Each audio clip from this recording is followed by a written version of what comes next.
नमस्कार, आप देख रहे हैं हल्ला बोल टीवी। मैं हूं नीतीश तिवारी। आरएसएस प्रमुख मोहन भागवत ने आज एक लाइन कही और प्रधानमंत्री नरेंद्र मोदी ने धर्मेंद्र प्रधान से उनका इस्तीफा ले लिया। वो एक लाइन क्या थी, हमें बताएंगे हल्ला बोल टीवी के editor in chief Deepak Sharma. देखिए, वो जो एक लाइन थी वो ये लाइन थी कि आरएसएस प्रमुख मोहन भागवत ने आज दिल्ली में कहा कि हमें आदेश देने की बजाय बातचीत करनी चाहिए। ये जो नई पीढ़ी है ये इसको हम आदेश नहीं दे सकते, ये आदेश नहीं समझती है, ये आदेश सुनना नहीं चाहती है, ये कारण जानना चाहती है, बहुत सारे सवाल पूछती है और उनका जवाब देकर उनसे बातचीत करके ही हम उनके साथ एक बेहतर रिश्ता बनाने की हमें कोशिश करनी चाहिए। हम मनमानी करेंगे, मोहन भागवत ने कहा कि हम मनमानी करेंगे, शक्ति से सबके मालिक बनेंगे, ऐसा नहीं हो सकता। और जब आरएसएस प्रमुख मोहन भागवत ने आज दिल्ली में यह बात कही तभी यह साफ हो गया था कि अब नरेंद्र मोदी सरकार को धर्मेंद्र प्रधान का इस्तीफा लेना होगा। आरएसएस प्रमुख मोहन भागवत की ये जो लाइनें थी इनके मायने बिल्कुल साफ थे कि पानी अब सिर से ऊपर जा रहा है। स्टूडेंट्स, पूरे देश के स्टूडेंट्स सड़कों पर थे।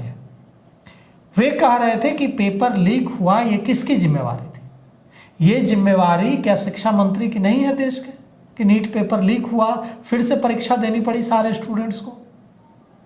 और क्या अकाउंटेबिलिटी फिक्स नहीं होनी चाहिए? मोहन भागवत की ये बातें कहती हैं कि मोहन भागवत ने कहा कि हाँ, स्टूडेंट्स की मांग जायज है। और इसके बाद जब मोहन भागवत ने कह दिया, कहने को प्रधानमंत्री नरेंद्र मोदी कह देते हैं कि नितिन नवीन हमारे बॉस हैं, वे भारतीय जनता पार्टी के राष्ट्रीय अध्यक्ष हैं, मैं भारतीय जनता पार्टी का कार्यकर्ता हूं और नितिन नवीन मेरे बॉस हैं। लेकिन सच्चाई यह है कि अगर नरेंद्र मोदी के कोई बॉस हैं तो उनका नाम है मोहन भागवत।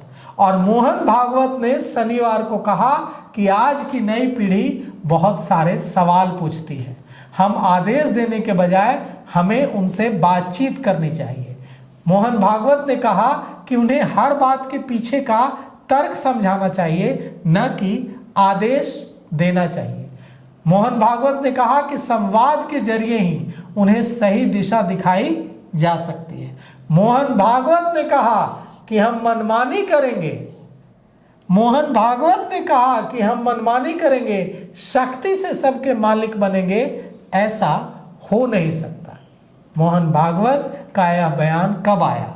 मोहन भागवत का यह बयान आज आया, ऐसे समय में आया जब पटना से लेकर दिल्ली तक, सीतामढ़ी से लेकर गया तक छात्र अपना सीना पुलिस की बंदूकों के सामने किए हुए थे कि चलाओ गोली, मार डालो, लेकिन हम पीछे नहीं हटेंगे। ऐसे समय में आरएसएस प्रमुख मोहन भागवत का यह बयान आता है कि हम शक्ति से सबके मालिक बनेंगे, हम मनमानी करेंगे, ऐसा नहीं हो सकता।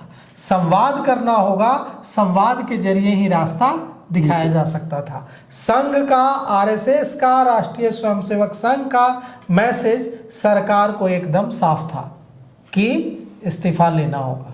और मोहन भागवत के यह कहने के चंद घंटे बाद इस्तीफा दे दिया धर्मेंद्र प्रधान ने। धर्मेंद्र प्रधान ने इस्तीफा दे दिया है। मोहन भागवत ने और क्या कहा, जब आप उसे समझेंगे तो उसके पीछे की गहरी बात समझ में आएगी। मोहन भागवत ने कहा कि पहले के समय में माता पिता की बात बिना किसी सवाल के मान ली जाती थी।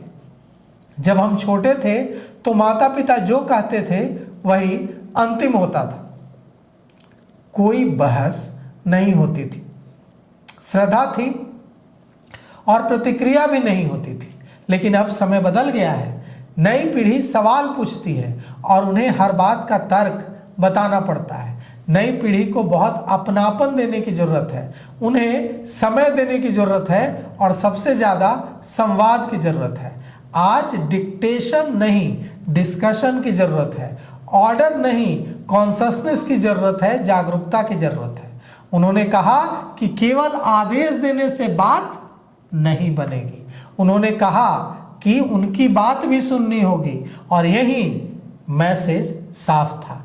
इसलिए जो लोग धर्मेंद्र प्रधान का इस्तीफा पढ़ रहे हैं और इस्तीफा पढ़कर यह मतलब निकालने की कोशिश कर रहे हैं कि धर्मेंद्र प्रधान के इस्तीफे के क्या मायने हैं, वो नहीं समझ पा रहे हैं कि धर्मेंद्र प्रधान का इस्तीफा का जो मतलब है, धर्मेंद्र प्रधान के इस्तीफे के जो मायने हैं, वो उनके त्यागपत्र को पढ़ने से स्पष्ट नहीं होगा, वो मोहन भागवत की इन लाइनों को पढ़ने से स्पष्ट होगा। और ये लाइनें क्या हैं?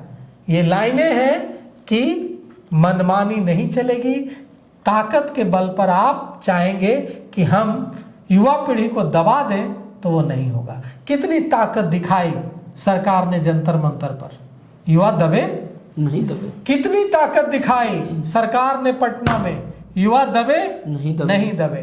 कितनी ताकत दिखाई सरकार ने सिवान में, गया, जहानाबाद में, औरंगाबाद में, दरभंगा में, छपरा में। दबे स्टूडेंट्स? नहीं दबे। स्टूडेंट्स को, छात्रों को, छात्राओं को, इस नई पीढ़ी को एक ही चीज पीछे कर सकती है, एक ही चीज। हाथी को एक अंकुश से, छोटे से महावत कंट्रोल करता है, उसके लिए तोप नहीं लाया जाता हाथी को कंट्रोल करने के लिए।